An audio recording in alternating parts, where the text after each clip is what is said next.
Thanks EA for providing me with early access and a giveaway code.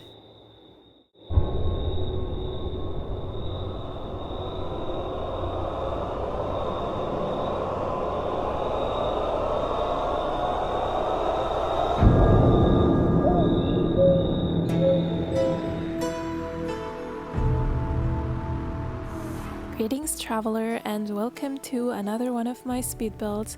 For today our travels bring us to Ravenwood and we're building a Romanian house.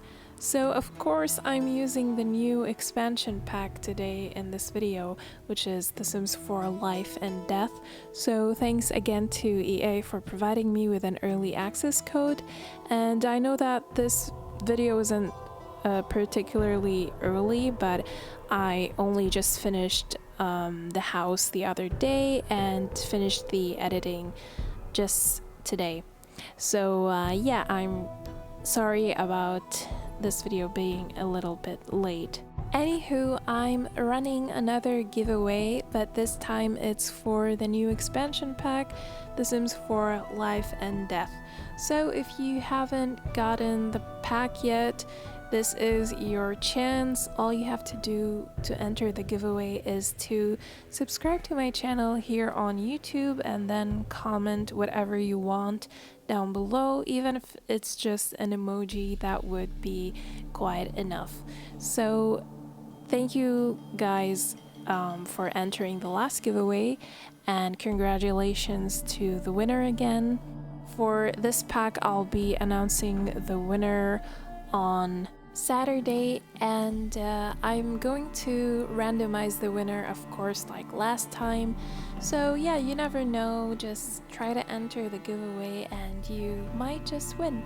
So good luck, you guys. So enjoy the video for now, and I'll continue the voiceover in a bit.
Again, you guys, if you're new here, hi, my name is Bella and I do Sims 4 speed builds, mostly with CC. However, this video and this build is completely CC free, and in fact I only used a few packs for this build. So we have, of course, the new expansion pack, and then I also used the last two kits, which are Painter Studio and Storybook Nursery. And then there are also a couple of packs that are, or at least were at some point, free, such as a couple of items from Romantic Garden and maybe one or two items from Backyard Stuff pack and a Winter Holiday, which either one or both of those are free currently. Not to mention that I also didn't use the T.O.O.L mod in this build, so yeah, it was a little bit challenging, but I was able to pull it off. But anyway, I left the roof creation process here entirely for you to see, since this is a very complex roof and it's even more complex than the one I did in my last video, in my opinion. So since a lot of you appreciated that I left that part in my previous video, I thought I'd also show you how I did the roofing here as well, so you can probably learn a thing or two from it. In terms of inspiration behind this build, or like is it based on anything, well, it's not based on something specific. I just looked up Romanian architecture and used a couple of pictures as a reference. Plus, I've been really eyeing Romanian architecture in general for a while now, but I never got to build anything. So as soon as I saw this pack and saw that the build and buy items were based on Romanian architecture, I was so happy, and I thought this was the perfect time to build one of those houses I have saved. But I didn't do that this time, so maybe I'll be building one of those houses in my next few videos.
As you can see, the landscaping is pretty overgrown and kind of neglected and thorny and a little bit dead. Like, most of the trees here are dead. And I just wanted the house to feel kind of abandoned and neglected, basically. And yeah, in a state of disrepair. But I think the interior contrasts that, so the interior actually looks really nice and it's well decorated and well kept.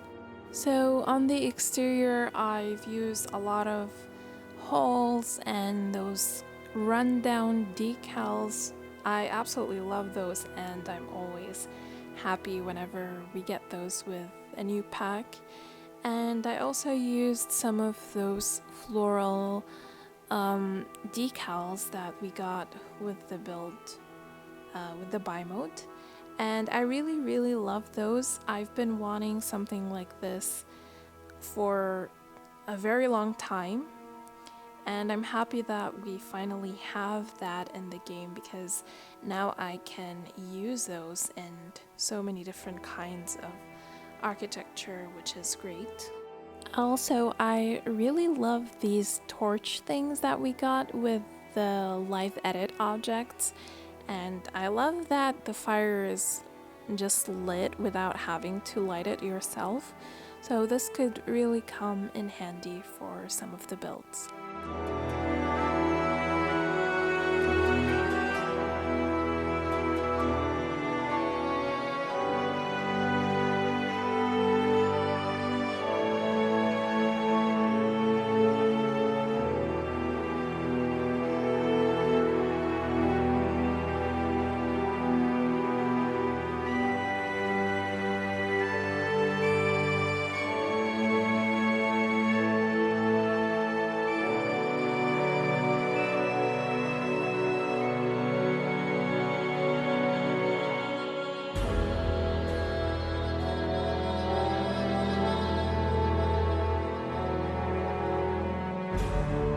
we are in the interior of the build, and the floor plan for this was relatively easy to create, and I think you've caught a glimpse of it just now.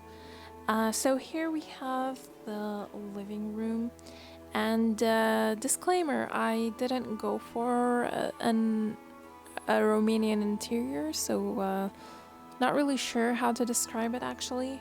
We definitely have a lot of traditional elements, and I wanted it to be spooky, not spooky, more like moody and dark, but a little bit colorful at the same time. And yeah, I really love the interior. I really love some of the items that we got with this pack, especially that fireplace. It's absolutely gorgeous.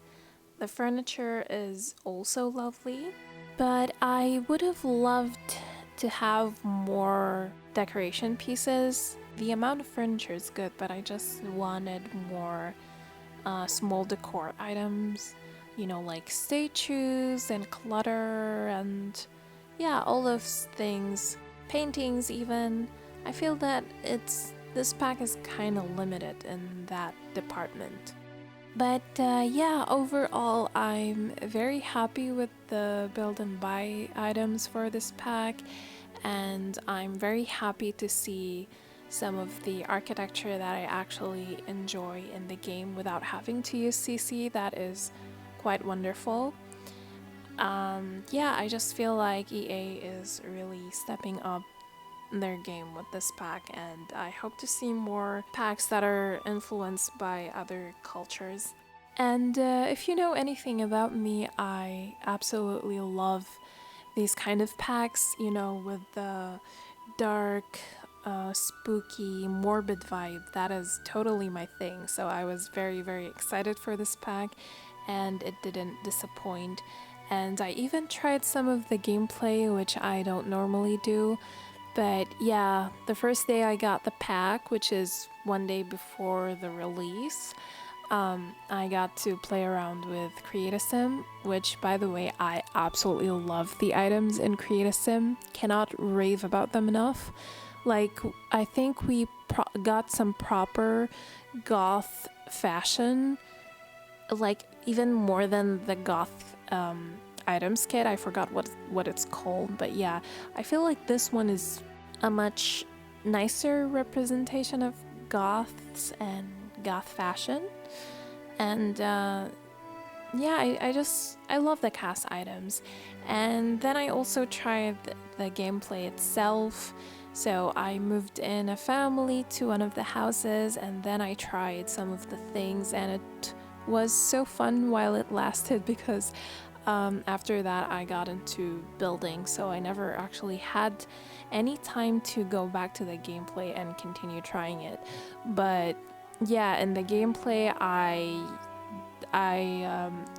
played around in the world and interacted with the items, and tried to find as much details as possible. I completed the Weeping Mother quest, I think that's called, and she's this mother ghost next to this dead tree that you can communicate with, and then you can get sort of this side quest from her. So yeah, that was fun. However, I'm not sure why, but after I built this house and I was playtesting it, she showed up at the house, and she was like just floating around and haunting. Well, not haunting, like possessing the items, you know, when the ghost possesses the item and it sort of floats and shakes in the air. Well, she was doing that in the house, and she just wouldn't leave. And she was leaving these puddles all around the house, and yeah, it was very annoying because I was taking some screenshots at the time, so I just really wanted her to leave to be able to take those screenshots. And of course I had to clean up all the puddles after her, so yeah, it was it was annoying. Also, I can finally make my true self in a way, because there is this morbid trait, I think, which pretty much would be one of my essential traits if I were a sim.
If you ask me what my favorite room in this build is, it's this one. So this is the parents' bedroom, and I absolutely love it. Like, everything about it is absolutely perfect. I love the colors, the moodiness, all the little details and clutter. I love that it's kind of split level, so the bed is kind of on this loft area. And yeah, other than this room, we have two other bedrooms. One is for a toddler, where I used the toddler bed that came with this bag. And then the other bedroom is a more unconventional bedroom, because I used the coffin bed that came with the pack. So it's it's for your ghost sim or your morbid sim who likes to sleep in a coffin. Wait, was it a coffin or a casket? I think it was a casket. And if you don't know the difference between both, coffins have 6 sides, whereas caskets have only 4 sides, so it's just rectangular shaped. So yeah, you're welcome if you didn't know that. Also, not really sure and don't really remember how I know this random bit of unusual information, but yeah, those are my interests for you. Yeah, I did say I'm into morbid shit, so yeah, that's one of the things that I love learning about.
Is the casket bedroom that I've been talking about, and it's also the final room of this build. So thank you so much for watching. I hope you enjoyed this video, and I hope to see you again in the next one. Don't forget to like and subscribe, and if you want to enter the giveaway, just subscribe to my channel and comment down below. And yeah, as I told you, I'll be choosing a winner on Saturday. So good luck again, And if you want to download this, it's gonna be on my gallery. My ID is just the same as my channel name, and I'm also going to upload the tree files to my Patreon as usual, so head over to the link in the description. Ooh, I almost forgot. I actually have a creator code now, so if you want to support me even just a little bit, you can use my code at checkout when you purchase any of the Sims 4 packs, or I think EA products in general. So just use my code. It's just the same as all my social handles, same as my YouTube channel name. So it's not a discount code, but it would help me a little bit. So yeah, thank you again for watching, and see you in my next video. Bye!